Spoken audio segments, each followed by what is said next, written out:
ମୁଁ ଯେତେବେଳେ ତୁମକୁ ଶିଷ୍ୟ ରୂପରେ ଗ୍ରହଣ କରିଛି ତୁମେ ଅନୁପଯୁକ୍ତ ହେଲେ ମଧ୍ୟ ମୋ କୃପାରୁ ବଞ୍ଚିତ ହେବ ନାହିଁ, କିନ୍ତୁ ତାହା ସମୟ ସାପେକ୍ଷ। ଯେଉଁ ନାମ ଆଶ୍ରୟ କରିଛ ଏବଂ ମୁଁ ଯେଉଁ ପ୍ରକାରରେ ତାହାର ସାଧନ କ୍ରିୟା ତୁମକୁ କହିଦେଇଛି ତାହାର ନିତ୍ୟ ନିୟମିତ ଅନୁଷ୍ଠାନ କଲେ ମୋ କୃପା ସତ୍ୱର ଉପଲବ୍ଧି କରିପାରିବ। ତାହା ଫଳରେ ଶ୍ରୀ ଗୁରୁଦେବଙ୍କ ପ୍ରତି ତୁମର ଭକ୍ତି ବିଶ୍ୱାସ ଦୃଢ଼ ହେବ। ଗୁରୁଦେବଙ୍କର ଶକ୍ତି ସଂଗ୍ରହ ସେତେବେଳେ ସହଜ ସାଧ୍ୟ ହେବ।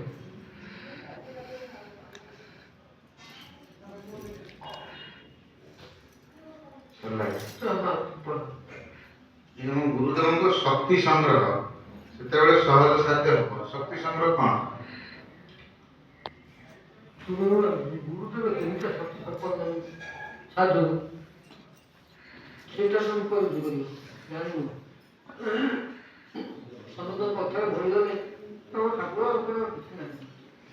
ଆମଠୁ ସେ ବିଭୂତି ଧରୁଥିଲେ ସେ ଆମ ଠାକୁରଠୁ ଆମ ଗୁରୁମଠୁ ବିଭୂତି ଧରୁ କିଛି ନାହିଁ। ଏମିତିଆ କଥା ଉପରେ ତମର କ'ଣ ବିଶ୍ୱାସ ଆସିବନି।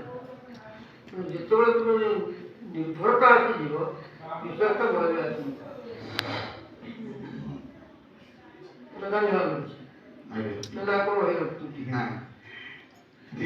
ଅନୁଭବ କଥା ଯିଏ ଅଭିଜ୍ଞତାଟା ହାସଲ କରିବ ସିଏ ହିଁ ଜାଣିପାରିବ ଶକ୍ତିର ସାମର୍ଥ୍ୟ।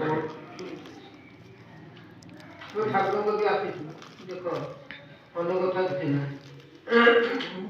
ଠାକୁର ବସିଥିଲେ ପ୍ରକୃତ ଘର ବସିଥିଲେ, ପ୍ରକୃତ କୁମାର ସ୍ତ୍ରୀ ବସିଥିଲେ, ପ୍ରକୃତ ଭୋଜ କରିଥିଲେ। ଠାକୁର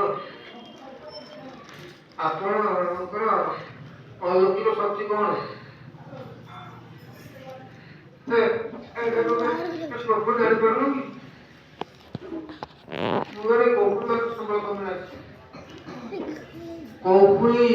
କୌପୁନି ପିନ୍ଧିଥିବା ନାମକୁ ମାତ୍ର ସନ୍ନ୍ୟାସୀ ନା କ'ଣ?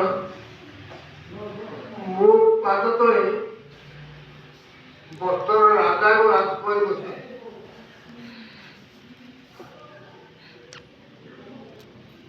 ଏଇ ମୋର ହଉଛି କ'ଣ ଐଶ୍ୱର୍ଯ୍ୟ। ଆଉ ତା ଆଖି ଦେଖିକି କ'ଣ ମୋ କଥାକୁ ପୂଜା କଥାଟା ଯାହାଙ୍କର ପାଦ ତଳେ କୋଟି ଐଶ୍ୱର୍ଯ୍ୟଶାଳୀ ରାଜା ବସିଛନ୍ତି ସିଏ ଆଉ